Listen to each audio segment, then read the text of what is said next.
আমাদের এই কাছিকাটা পদ্মা নদীর ভাঙনে এখানে যে সাধারণ জনজীবন আছে সেটা ব্যাহত হচ্ছে। গত বছরও এখানে অনেক জিওব্যাগ ফেলানো হয়েছিল শুধুমাত্র অবৈধ ড্রেজিংয়ের কারণে এবং বালুমহল দেওয়ার কারণে আমাদের এই পদ্মা নদীতে আমাদের সর্বস্ব বিলীন হয়ে যাচ্ছে। এখান থেকে মরিচ, আলু সহ বিভিন্ন ধরনের অর্থকরী ফসল এখান থেকে উৎপাদন হয় এবং এটা সরকারের একটা বড় অংশ। শুধু এই পদ্মা নদীর এখানে স্থায়ীভাবে আমাদের কোনো বেড়িবাঁধ ব্যবস্থা না করার কারণে দিন দিন এই কাছিকাটার মানুষ নিঃস্ব হয়ে যাচ্ছে। আমরা সরকারের কাছে জোর দাবি জানাই, সেই সাথে আমরা দৃষ্টি আকর্ষণ করি জেলা প্রশাসকের এবং আমরা দৃষ্টি আকর্ষণ করেছি পানি উন্নয়ন বোর্ডের। আমাদের কাছিকাটা নদী ভাঙন হয়, তাছাড়াও নদী ভাঙনের মধ্য দিয়ে এখান থেকে বালু নিয়ে যাওয়া হয়।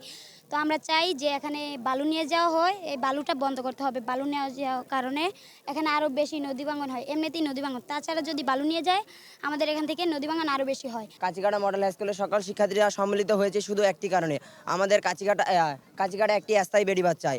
আমাদের এই যে নদী ভাঙার মূল কারণ হচ্ছে বালু উত্তোলনের মূল কারণ। বালু উত্তোলনের কারণে আমাদের এই কাছিকাটা আজ নদী ভাঙনের দুর্ভিক্ষ দেখা দিয়েছে।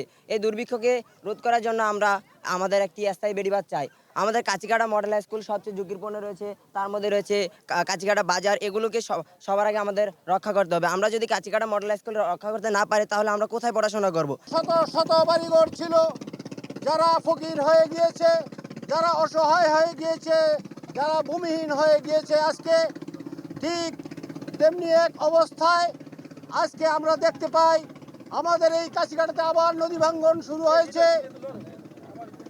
আমরা বারবার যে দাবি করে আসছি, কাছিকাটার মানুষ, খেটে খাওয়া মানুষ, জেলেরা, প্রত্যেকের দাবি আজকে যে মানববন্ধন করেছে তাদের দাবি একটাই, কাছিকাটাতে স্থায়ী বেড়িবাঁধ নির্মাণ, পাশাপাশি অবৈধ যে বালুমহল।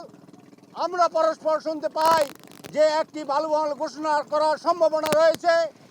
তাই কাছিকাটার মানুষ জেগে উঠেছে, আজকে মানববন্ধন করেছে যাতে কাছিকাটাকে কোনো বালুমহল ঘোষণা করা না হয় বা অবৈধভাবে কোনো বালু উত্তোলন করা না হয়। আমরা যখন শুনতে পেয়েছি যে কাছিকাটাতে একটি বালুমহল ঘোষণা করতে যাচ্ছে, সর্বপ্রথম শ্রদ্ধাভাজন এস.এম. হামিদ সর্দারের স্বাক্ষরিত আমরা একটা চিঠি প্রথম উপজেলা নির্বাহী অফিসারের কাছে প্রদান করি। সেটা সাথে সেটা আরেকটা কপি আমরা জেলা নির্বাহী অফিসার ডিস্ট্রিক্টে প্রদান করি, শরীয়তপুর জেলাতে, এবং ডিসি বরাবর প্রদান করি এবং ওয়াটার বোর্ডে প্রদান করি। যখন ওনারা এটা নিয়ে কোনো পদক্ষেপ গ্রহণ করেনি, তারপরে আমরা বরাবর বিভাগীয় কমিশনার ঢাকা সেগুনবাগিচাতে আমরা একটা চিঠি প্রদান করি।